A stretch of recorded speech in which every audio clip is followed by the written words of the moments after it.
What you do in life chooses you. You can choose not to do it. You can choose to try to do something safer. Your vocation chooses you. When I really started painting a lot, I had become so obsessed that there was nowhere to move in my home. Paintings were everywhere. They were becoming a part of the furniture. I was eating on them. I found myself looking around at one point in a really bleak winter in New York, and it was just so depressing, and I think I needed color.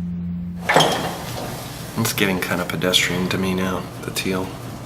You know what I'd like to do is just start threading in some purple, into these things. I'll find the ultimate color and not be able to reproduce it.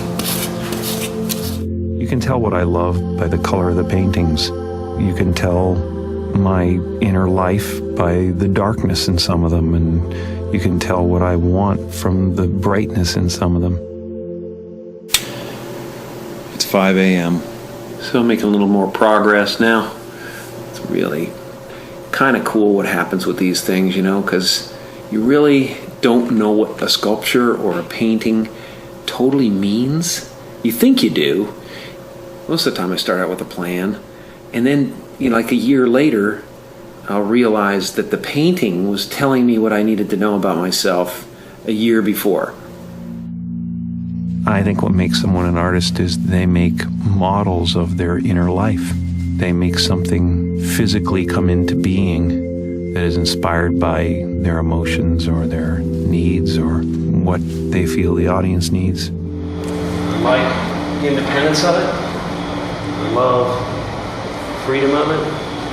No one else tells you what you can or can't do most of the time. And there's an immediacy to it.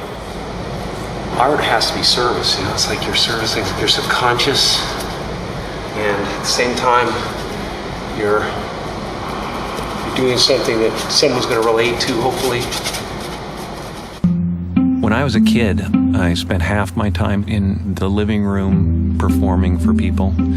I spent the other half the time in my bedroom by myself, writing poetry and sketching. I was not the type of kid you could say, as a punishment, go to your room, because my room was heaven to me. My isolation was welcome.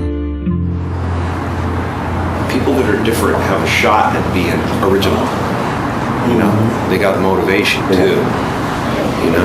They got motivation. I sketched all the time, but I didn't do a lot of painting. Suddenly, 6 years ago, at a time when I was trying to heal a broken heart, I decided, well, maybe I'll paint. When your heart is in love, you're floating, weightless. But when you lose that love, you have to re-enter the atmosphere. And it can get pretty rough. You're just bouncing off one molecule and onto the next, ripping through them at such a pace that they just ignite and explode. Until you find another heart that's doing the same thing, has landed and cooled, and then you start to float again. The energy that surrounds Jesus is electric. I don't know if Jesus is real. I don't know if he lived. I don't know what he means, but the paintings of Jesus are really my desire to convey Christ consciousness. I wanted you to have the feeling when you looked in his eyes that he was accepting of who you are. I wanted him to be able to stare at you and heal you from the painting. You can find every race in the face of Jesus. And I think that's how every race imagines Jesus. They imagine him as their own. That's pretty. So funny, I get so stuck when I'm trying to choose colors, but when I just grab them, it's cool. I don't know what painting teaches me. I know that it just frees me. Free from the future, free from the past, free from regret, free from worry.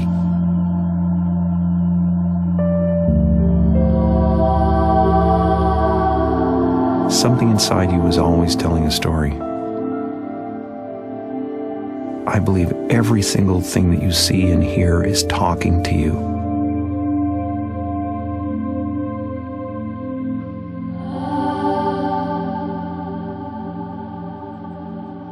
You know, the bottom line with all of this, whether it's performance or it's art or it's sculpture, is love.